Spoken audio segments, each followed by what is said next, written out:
Chem 212, Exam 2 material, Part 2. An overview of organic reactions. There are 4 general types of organic reactions.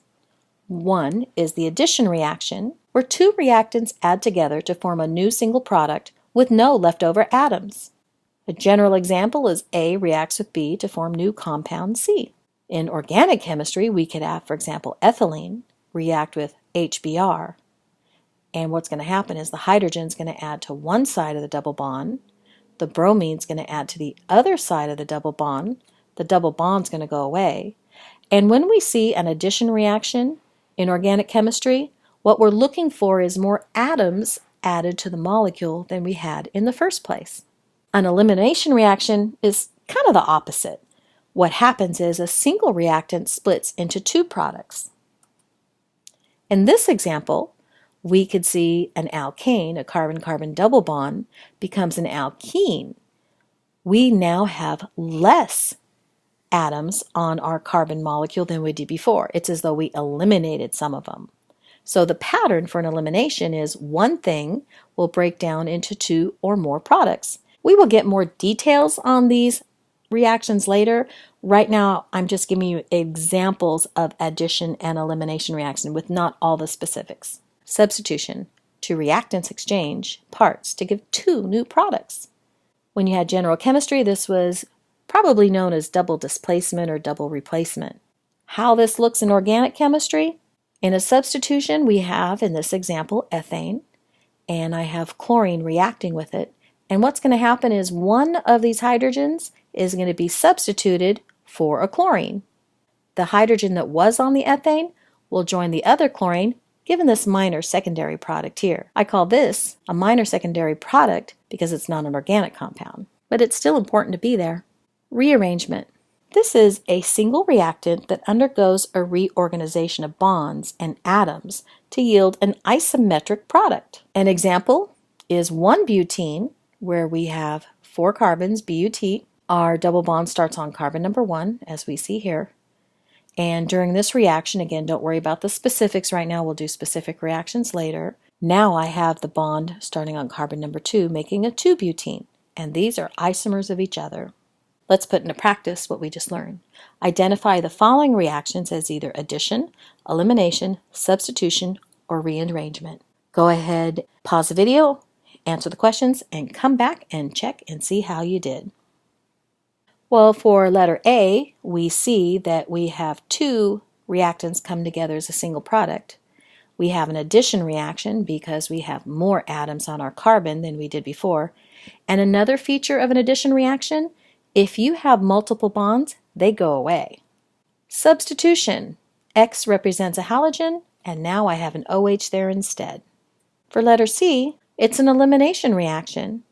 We have less atoms on our carbon compound, and we also had a multiple bond formed.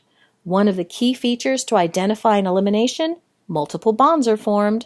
On letter D, did you notice that our double bond just switched places? This would be an example of rearrangement. Taking a look at reactions, we have bond breaking and bond making occurs in all chemical reactions.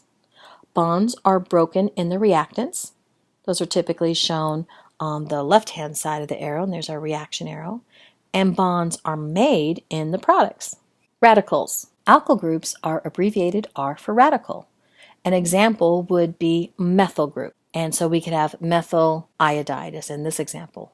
Ethyl iodide. So this is our ethyl group. Our alkyl group would be considered an R group.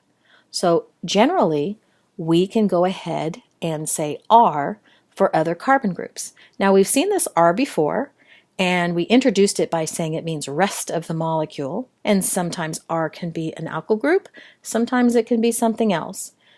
So we still are talking about that in this sense for alkyl groups. Now a free radical is an R group that's on its own.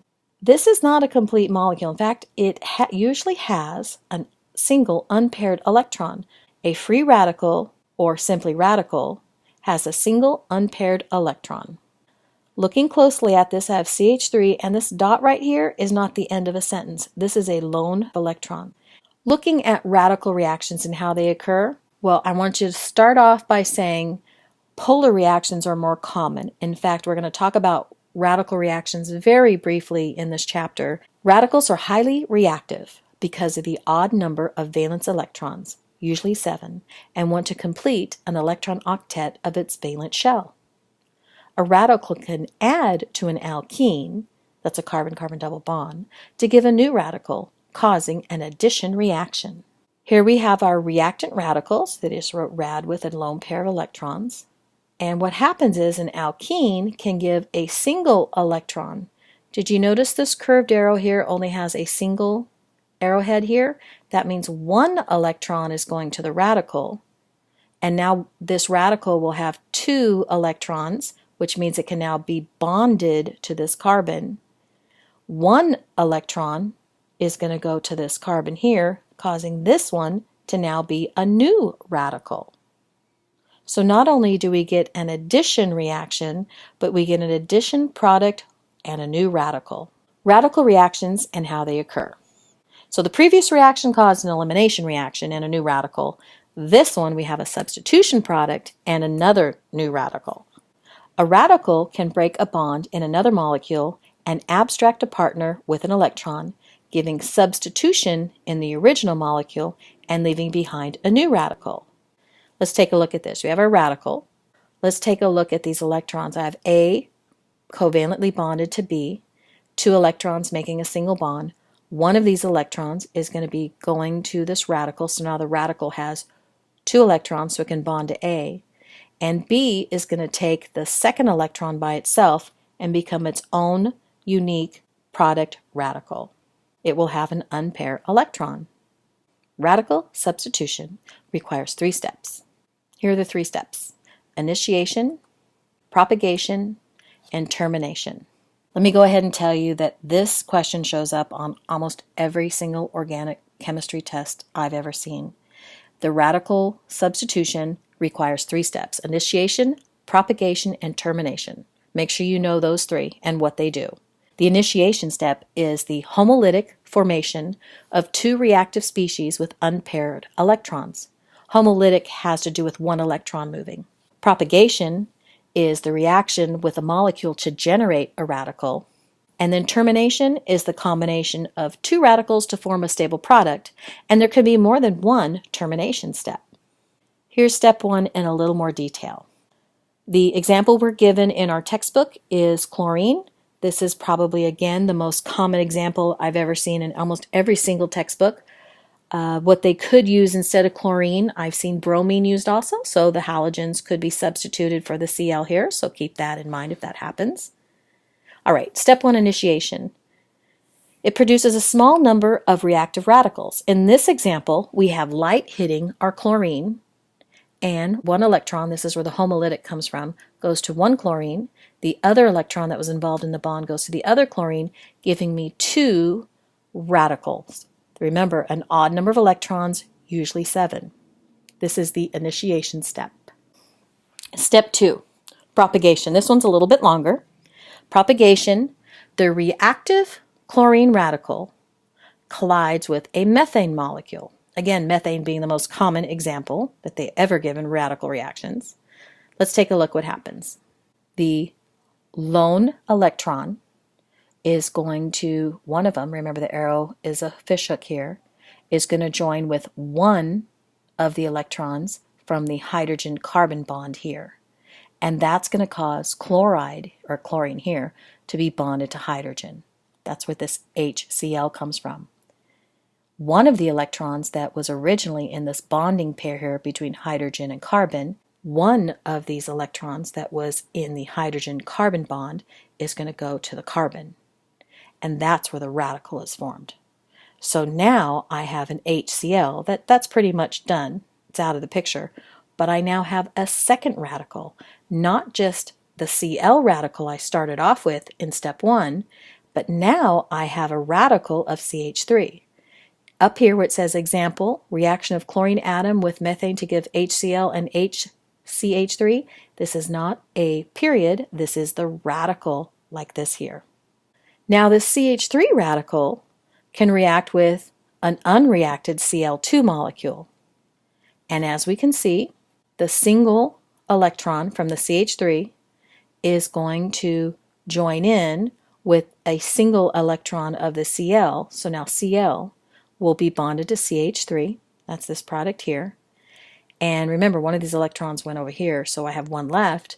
The chlorine here is going to take that electron or keep that electron, forming a Cl radical.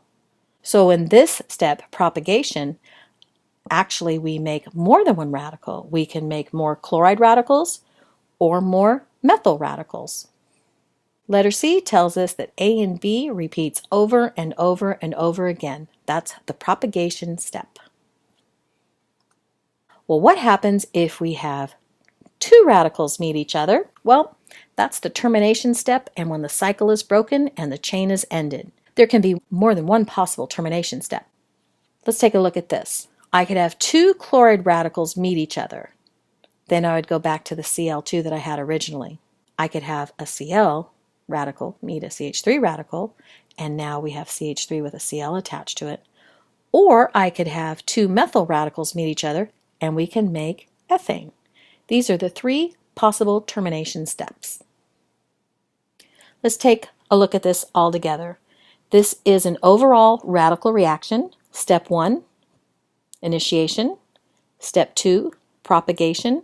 Step 3, termination. So we're now finished with radical reactions and looking at polar reactions, and that's what's going to happen for the rest of your organic life is this polar stuff. Polar reactions occur because opposite charges attract, and the electron-rich sites in one molecule reacts with the electron-poor sites of another molecule. This is why it's important that we know the structure of our molecules. We need to know if we have polar covalent bonds, do we have double bonds where we have high electron density, and things like that. Bond polarity occurs in polar functional groups that contain oxygen, nitrogen, fluorine, chlorine, and bromine, elements with higher electronegativity than carbon. And when these are attached to carbon, your carbon becomes partially positively charged. When carbon is bonded to a less electronegative element, such as lithium or magnesium, it becomes partially negatively charged. The more electronegative atom has the greater electron density. So your textbook gives us these illustrations. I think I guess they're somewhat useful, but I kind of like this part better. Take a look at this. I see my carbon here has a slight positive charge, that's that delta positive, because it has a more electronegative chloride with it. Because the chloride is more electronegative, it's going to have more of the electron cloud around it, and that's what this picture is showing. So if I ask you to indicate polarity on a molecule, I need you to use these delta symbols, delta minus and delta plus. When we have a polar covalent bond, what happens is there's no overall charge, there's just one region of more negative, another region of more positive, and it balances itself out. This right here is the dipole moment, where we can see the electrons being pulled towards the more electronegative element. That's how this is drawn. These are two ways to illustrate the same idea, that the electron cloud is richer over the more electronegative element. So when we have carbon with something that is less electronegative, notice the arrow changes. This is the one that's more positive. The electrons are being pushed to the carbon, and in this case we now have a partial charge of negative on carbon, and again this illustration is showing you that with the red here. So sometimes we want our carbon to be partially positively charged so we can have the reaction happening at the carbon. Let's say something negative comes in, it would be attracted to this positive charge here. So do you see it would be attracted to the carbon? If something negative came in here, it would actually be attracted to the lithium and not the carbon. So this situation would be better if we had something positive coming in. If we had something positive coming in, we could go ahead and have it attracted to this carbon, and now the carbon's going to react.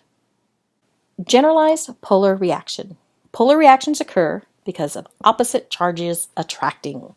The combination is indicated with a curved arrow from nucleophile to electrophile. So we talked about these curved arrows before. When we have a curved arrow and it has a full arrowhead, that means two electrons are transferring. We're going to take these two electrons and give them to this atom here, and now this will be bonded to this. charges will change. We no longer have a positive charge because it has its electrons. We no longer have a negative charge. It's going to be neutral. And whenever we have arrows, curved arrows, curved arrow always starts at our nucleophile and ends up on our electrophile. So let's discuss the word nucleophile. Nucleophile, the last part of this phile means loving. So a nucleophile loves nucleus. Well, what we mean by that is it loves positive charge. Notice that this element here has a negative charge. Negatives are attracted to the opposite charge, so it would love to be with a positive charge. So what makes something a nucleophile? They tend to be electron rich. They tend to donate the electrons for the bond to occur. So here's our pair of electrons that it can bond. And nucleophiles always attack the electrophile. Electrophiles tend to be electron poor.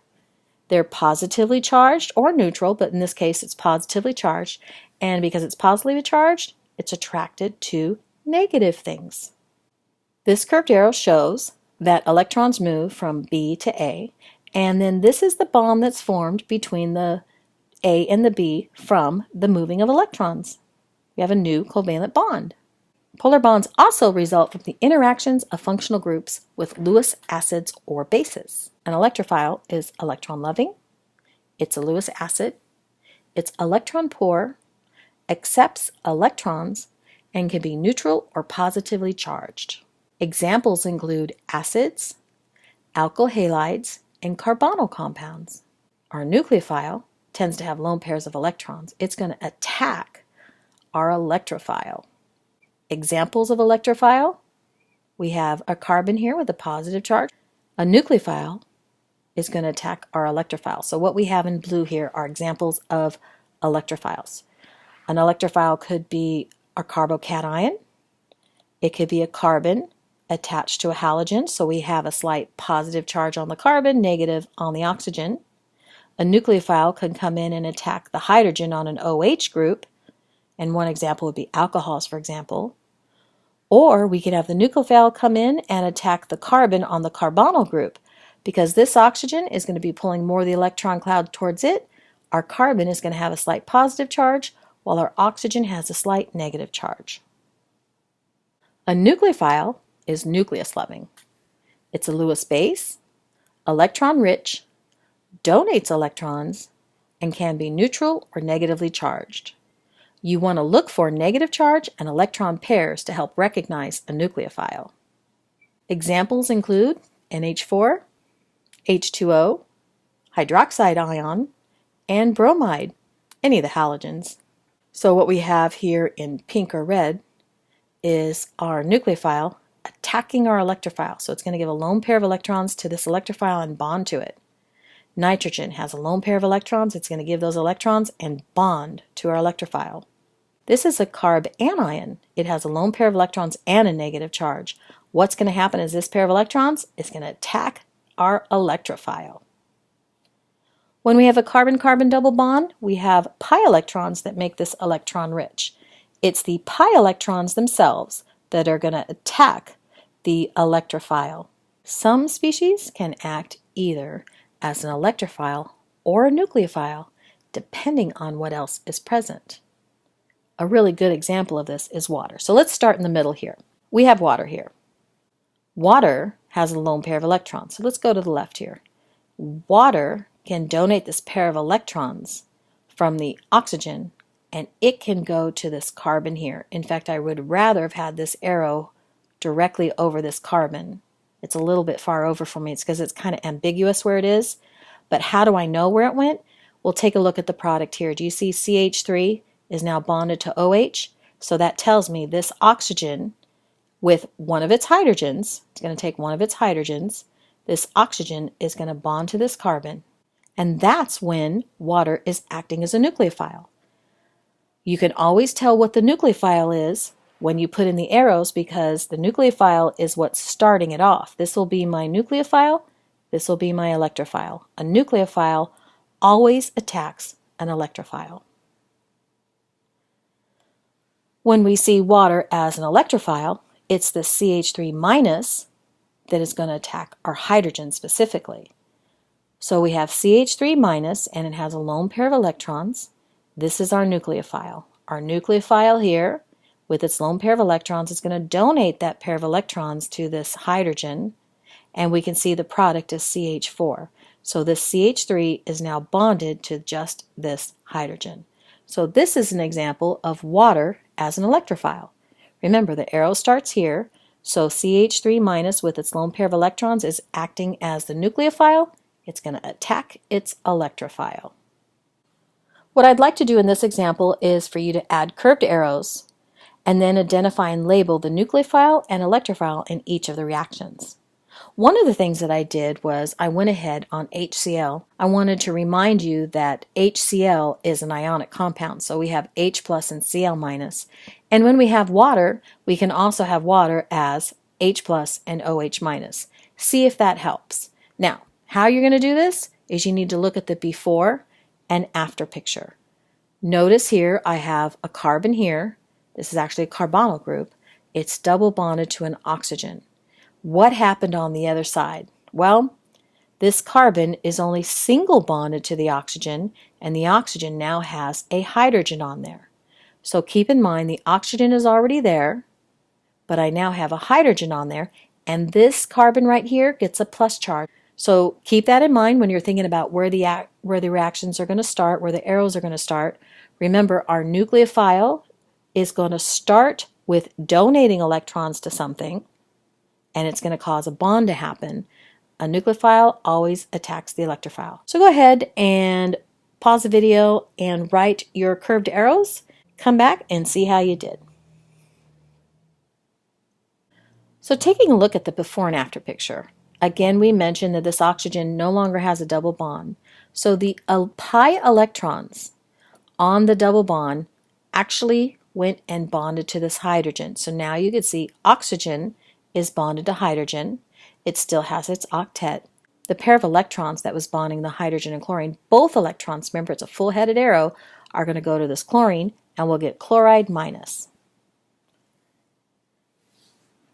In the second reaction, we can see the before and after picture that this CH3 ended up being a CH4. So this CH3 is going to bond to a hydrogen. This carbon is going to give 2 electrons to this hydrogen. The pair of electrons that was with this O and H is going to go to this OH, and we see we have CH4 and OH minus hanging out with MgBr plus. So let's go ahead and again look at these reactions with the arrows, and I'd like you to label the nucleophile and electrophile. The key is the nucleophile always attacks the electrophile. So look at where the arrow begins, and that should give you a pretty big hint. Go ahead and pause the video, come back and check your work. All right, in this first reaction, this one's acting as a nucleophile. It's attacking our electrophile. In our second reaction, this is acting as a nucleophile, attacking our electrophile. How'd you do? So when we look at organic reactions, one of the things we have to do is to be able to describe to the reader how the reaction is happening. And the way that we do this for organic chemistry is we use what's called mechanisms. Mechanisms are an overall description of how the reactions occur. It describes in detail exactly what takes place at each stage of the chemical transformation. It describes what bonds are broken and in what order. It gives us relative rates of the steps. It accounts for all reactants used, products formed, and amounts. Steps in mechanisms. We classify the types of steps in a sequence.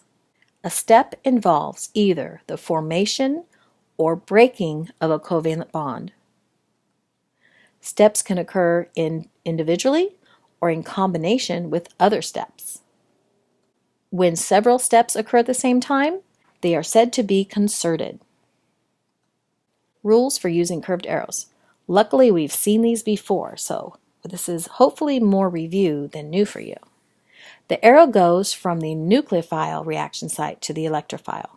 So in my example over here, this is actually showing a carbon-carbon double bond. This is a pi electron above and below the plane.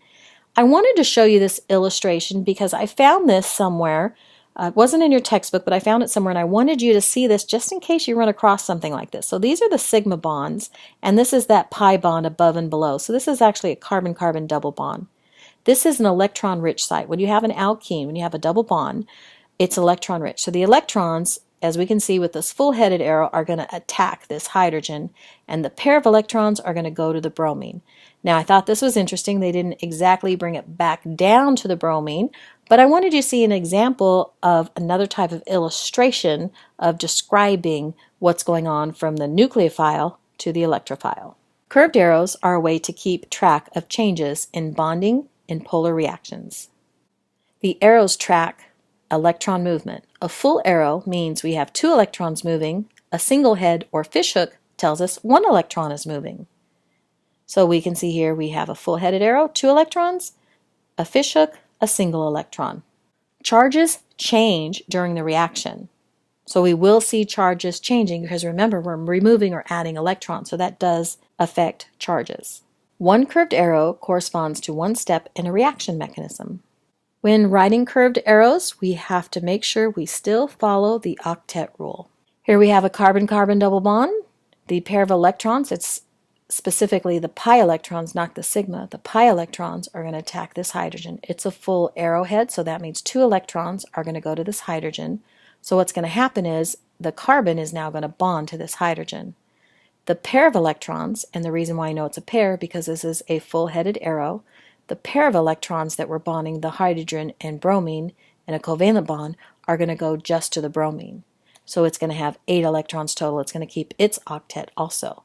So it'll have a minus charge. When the carbon here in the alkene gives its electrons to the hydrogen, what happens is it makes a carbocation.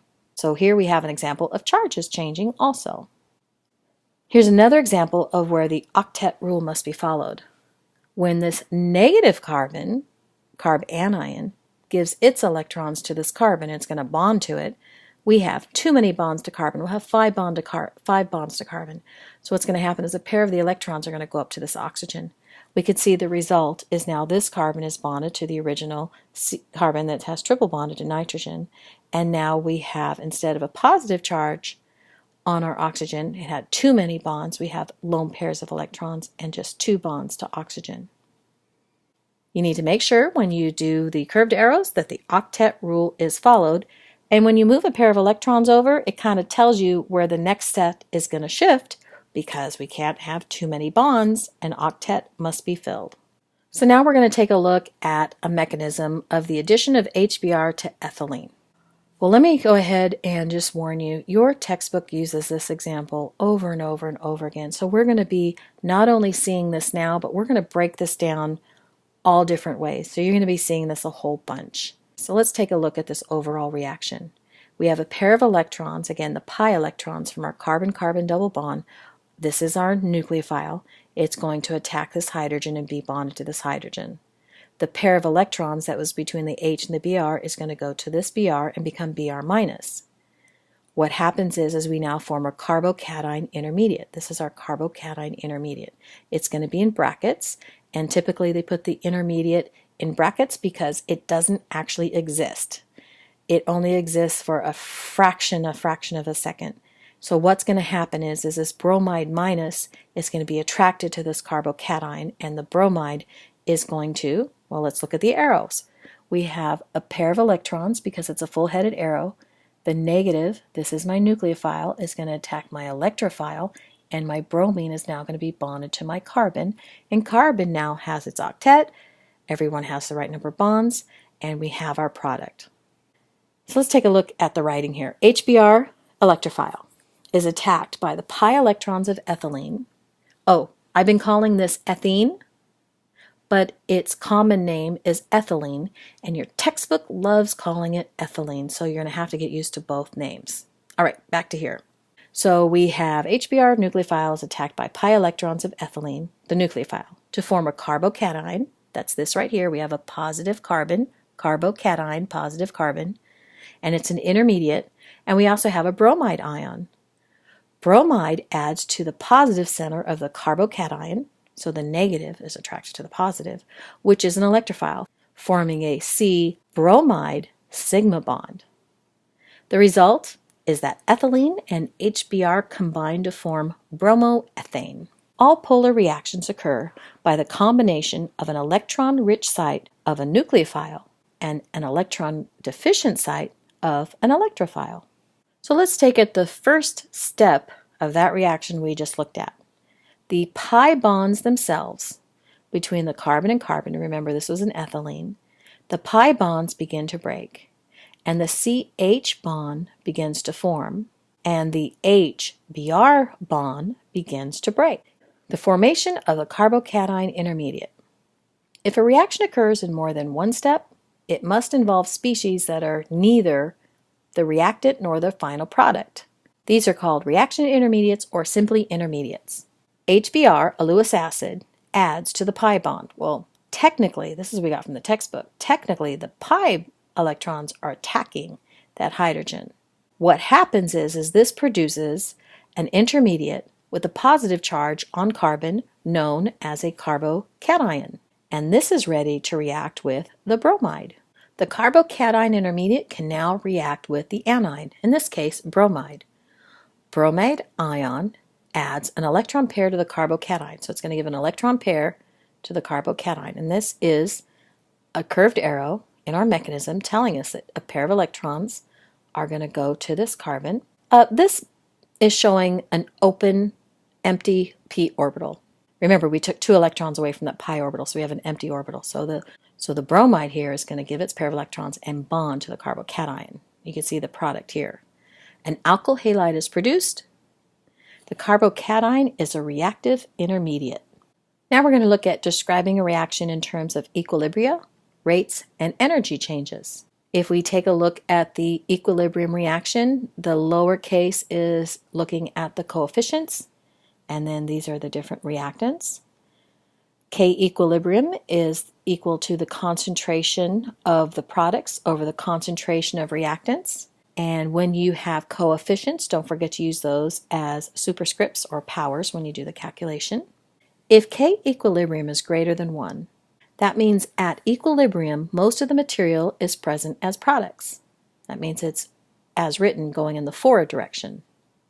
If K equilibrium is 10, then the concentration of the product is 10 times that of the reactant. If K equilibrium is less than 1, then at equilibrium, most of the material is present as the reactant.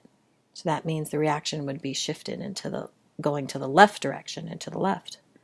If K equilibrium is 0.10, then the concentration of the reactant is 10 times that of the product. Taking a look at this reaction with an organic reaction, K equilibrium, if you take a look at this reaction, we have the same reaction we've been looking at, guys. We see that we, first of all, have a longer arrow in the forward direction than the reverse direction. And that's because K equilibrium is a big number. That means the reaction proceeds as written. That tells us by taking a look at K equilibrium that it would prefer to be in the products as opposed to the reactants. That means our reaction is going to go. For the reaction to proceed as written, the energy of the products must be lower than the energy of the reactants, and energy must be released. Free energy and equilibrium. The ratio of products to reactants is controlled by relative Gibbs free energy. This energy is released on the favored side of an equilibrium reaction. The change in Gibbs free energy between products and reactants is written as delta G. If K equilibrium is greater than 1, energy is released to the surrounding, and that means we have an exergonic reaction. So energy given off, equilibrium is greater than 1, energy is given out, delta G naught is negative. If E equilibrium is less than 1, energy is absorbed from the surroundings. It's known to be endergonic, and we can see here that if it's less than 1, energy comes in, delta G naught is positive. Numeric relationship of equilibrium constant and free energy change. The standard free energy change at 1 atmosphere pressure and 298 Kelvin is delta G naught. The relationship between free energy change and an equilibrium constant is delta G naught equals minus RT natural log K equilibrium, where R is equal to 1.987 calories per Kelvin times mole. T, temperature is in Kelvin, and Ln is the natural log. Changes in energy at equilibrium. Free energy changes, delta G naught, can be divided into a temperature-independent part called entropy, delta S naught, that measures the change in the amount of disorder in the system. If you have a negative number, disorder decreases. A positive value, disorder increases. A temperature-dependent part called enthalpy, delta H naught, that is associated with the heat given off. If it's negatively charged, it's exothermic, or absorbed, it's endothermic with a positive charge. The overall relationship, delta G naught, equals delta H naught minus T delta S naught. All right, so here's the good part. You don't have to calculate any of these for my class. What you need to know for my class is all the theory behind this, but you will not be calculating this. Now, if you're going to be taking an MCAT or some kind of test like that, be sure to practice the actual calculations. But for my class, we're not going to have to do the calculation. It's understanding the theory and how they're related to each other that you are responsible for. Describing a reaction in terms of bond dissociation energies. Bond dissociation energy, D, heat change that occurs when a bond is broken by homolysis. The energy is most determined by the type of bond independent of the molecule. When you have homolysis, 1 electron is being moved. Heterolysis is 2. The energy is mostly determined by the type of bond independent of the molecule. The CH bond in methane requires a net heat input of 105 kilocalories per mole to be broken at 25 degrees Celsius. In your textbook, Table 5.3 lists energies for many bond types. If you don't have the textbook, you can certainly look these up online. Changes in bonds can be used to calculate net changes in heat. This reaction should look very familiar to you. Again, something you did multiple times in general chemistry. How do you calculate this? Well, you need to look at the before and after picture. What bonds were broken and what bonds were made? So let's take a look at our reaction here, our organic reaction. We have carbon bonded to 4 hydrogens. When it's all said and done, I have carbon bonded to 3 hydrogens and now a chlorine. Taking a look on the reactant side of the chlorine, I have 2 chlorines bonded to each other, and on the other side, they're no longer bonded to each other. So what happened? The before and after picture. That's where we see the breaking piece here. We have CH costs 436 kilojoules per mole, a CC bond breaking, a chloride-chloride bond breaking is 243 kilojoules. Making a bond, a carbon-chloride bond, costs 351 kilojoules per mole, and making a hydrogen-chloride bond costs 432 kilojoules per mole. The total energy of the bonds broken would be 681 kilojoules, while the total energy of the bonds formed is 783 kilojoules. When we do the delta H naught, we see we have a difference of minus 103 kilojoules per mole. So this reaction would be exothermic. So here's the good news again, guys. You don't have to calculate any of these on the test. Now, if you do find these in your homework, definitely calculate them so you can keep up with them, but I will not ask this question on a test. All right, we're more interested in organic chemistry about the theory behind this. It doesn't mean we don't like the calculations or you don't have to do them. It's because we understand you've already done them in general chemistry. So now we're going to look at the theory in more detail. So describing a reaction, energy diagrams and transition states. The highest energy point in a reaction step is the transition state. The energy needed to go from the reactant to the transition state is known as the activation energy. Here we have our ethylene reacting with HBr, same reaction we've seen before that forms the carbocation. This graph, energy diagram, is only going to show us to this carbocation formation, and then other slides after will show us further along. We have our reactants, we have our ethylene and HBr. We have to give it energy. In order for this to happen, the highest peak it gets here, this is the transition state, and the difference between the initial energy of the reactants and our transition state is known as the activation energy, that delta G with this transition symbol here. Once it hits its transition, it's going to relax a little bit, and we're going to go ahead and have the carbocation product at this point. Now remember, this reaction isn't finished. Our carbocation is not stable. It's just going to be an intermediate, and we have to see it move on. So let's see what happens on the next slide. We are going to have our carbocation here undergo a second transition state. So we can see here on the graph that the carbocation gets a little bit of energy, it peaks again. This is now known as a second transition state. So the valley between our two transition states, this is known as the intermediate. After it gets just a little bit of energy and that bromine bonds to it, we end up getting our product. And in this case, we know this is exothermic because our energy is less than what we started as the reactant. So we have two separate steps, each with its own transition state. Energy minimum between the steps belongs to the carbocation reaction intermediate. Understanding where the transition stages are, understanding where the intermediate is, and this type of energy diagram is something that is fair game on the exam. Biological reactions. These are reactions in living organisms that follow reaction diagrams too. They take place in very controlled conditions. They are promoted by catalysts that lower the activation barrier.